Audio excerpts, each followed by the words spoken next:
Hosting a large language model is an expensive affair.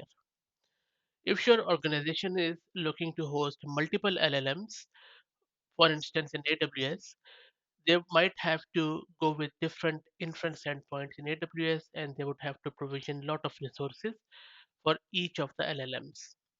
But now AWS SageMaker provides you this option of hosting multiple or even thousands of LLMs on one set of resources. This not only allows you to be efficient in managing those LLMs, but also would enable you to save cost.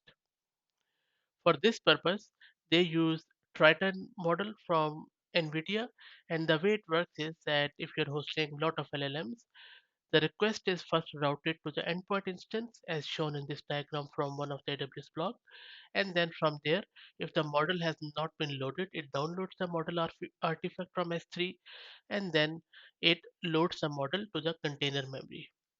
And this is called as something multi-model endpoint.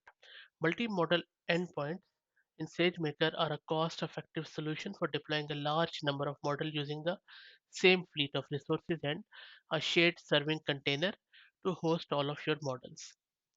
Instead of using multiple single model endpoints, you can reduce your hosting cost by deploying multiple models while paying only for single inference environment.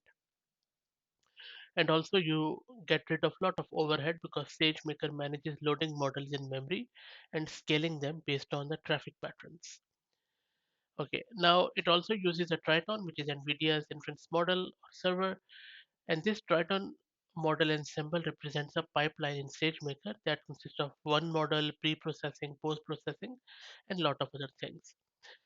I will drop the link of this solution which has been provided by AWS in video description so that if you want to implement multiple LLMs on AWS SageMaker on single endpoint, you can follow through. Thanks for listening.